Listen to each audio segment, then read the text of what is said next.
You are now listening to theGrio's Black Podcast Network, Black Culture Amplified. And welcome back to theGrio Daily. If you've been watching any of the previous episodes, you know, or if you just live in America, you know it's Black History Month. And this Black History Month, we're going to be talking about South Carolina specifically, not just about South Carolina, but we're going to be looking at the world through South Carolina and talking about issues that still affect us today. And for the past few episodes, we've been talking about education in South Carolina, and we're going to continue with that theme today. So I want to welcome you to theGrio Daily, the only podcast that'll tell you the history of the whitest HBCU ever. So if you remember, we left off with Reconstruction. Basically, we were going through kind of the history of South Carolina and the education system specifically, and we left off at Reconstruction. And the thing that is important to remember if you didn't catch up with the last episode is that South Carolina was a majority Black state after the Civil War. Well, for most of its existence, it was a majority Black state. That's how many enslaved people they imported to the Carolina territory that eventually became the state known as South Carolina. So after the Civil War, when, we kind of ended the hopes of white people building a white supremacist nation, South Carolina was a majority Black state. They passed the 13th and the 14th and the 15th Amendment, which gave people citizenship rights, the right to vote, and, it ended the most common form of slavery. After that, as it relates to education, remember, South Carolina, in this majority Black state, the legislature became majority Black because, of course, Black people gained the right to vote. And when they reformed the state constitution, we talked earlier about them creating America's first constitutionally mandated public education system. Well, we usually think of that in terms of K through 12 education, but what that legislature did and what that constitution did is also mandate that public universities or colleges include everyone who was in that state. Of course, it only seems fair, right? Black people pay taxes, so it's only right that they should have access to the largest and the best state-funded education system in that state. At the time, that was the University of South Carolina. Well, when that Constitution passed, Black people could go to the University of South Carolina. And of course, that scared white people, right? They didn't want that to happen, so they pushed back against it. And so they passed a law that only 100 students could attend the university at a time. And of course, that excluded Black people because, one, the university, cost money to get there. And the other thing that happened is that there were a bunch of white kids. This is one of the things that we never talk about when you talk about universities and educations. Most of the white kids that were attending were going there for free. There were family members of people who were on the board of trustees. There were people who had connections to politicians. And, there's a study by Harvard University that shows that most of the people accepted there, the easiest way to get in is if you have a connection to someone who works there or if you are an athlete. Back then, there was no college football playoff championship, so they didn't have a lot of African-American football players. I don't know if you know the history of African-American football. These Black legislatures okay, we're going to fix that. On October 7th, 1873, which is my birthday, I wasn't born in 1873, but October 7th is my birthday. The first Black student, Henry E. Hayne, enrolled at University of South Carolina. And he was not like a kid who had gotten out of high school and said, I want to test this new constitutional provision. He was literally the Secretary of State. That's how much power black people had in South Carolina. A black Secretary of State was the first black student. But what happened was a bunch of white people started leaving. They raised the tuition. So that black legislature said, okay, we'll fix that. Because they were trying everything. And so they made it free for black students to attend the University of South Carolina.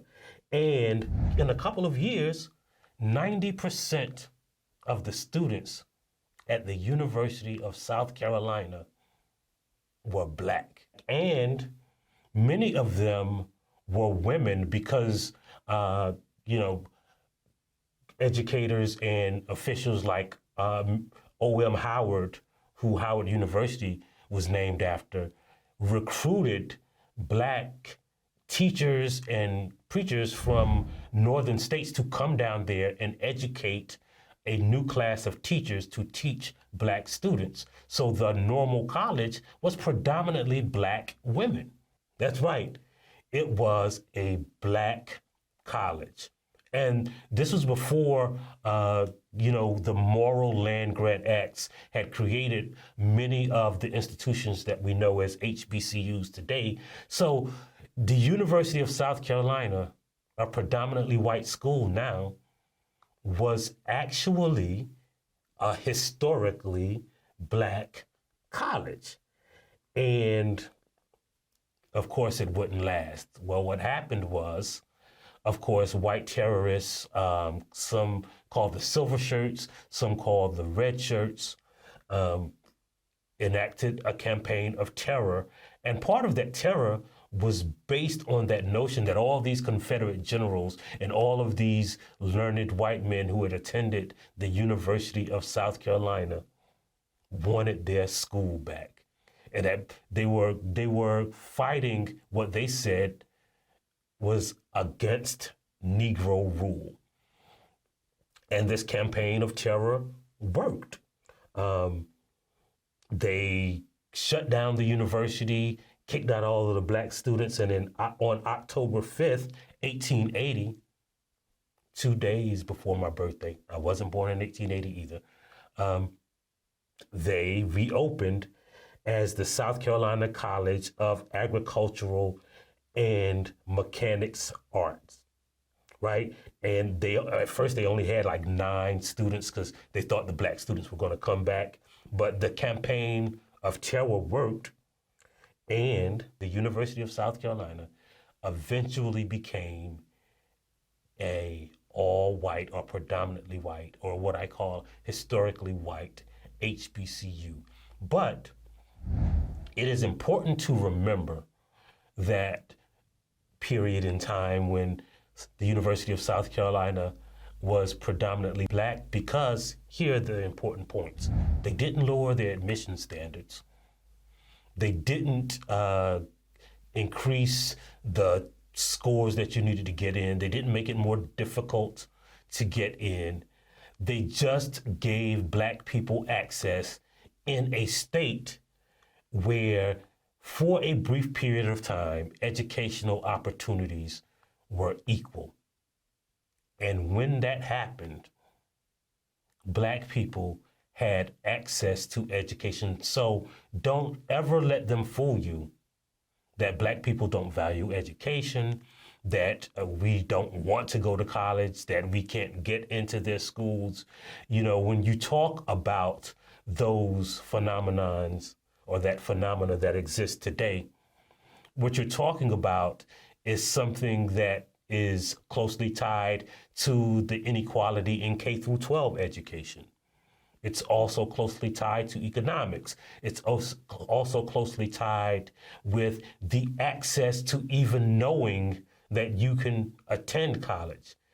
And when you take all of that away and make the education system equal, we might not just have an equal education system, it might be predominantly or disproportionately Black, because all things being equal, you got to think about this. Like, these were students who, until they changed that Constitution, were living in the state where reading and writing was illegal for enslaved people.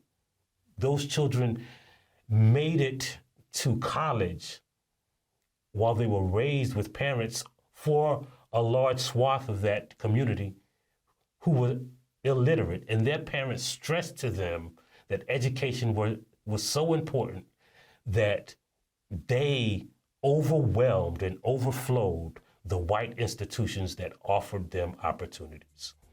And that's why you have to watch a podcast like this. That's why you have to subscribe and listen. That's why you have to download that Grio streaming service. And that's why we always leave you with a saying from Black America. And today's saying is, they don't be knowing. They think they know, but they don't know. If you liked what you heard, please give us a 5-star review, download the Grio app, subscribe to the show, and share it with everyone you know.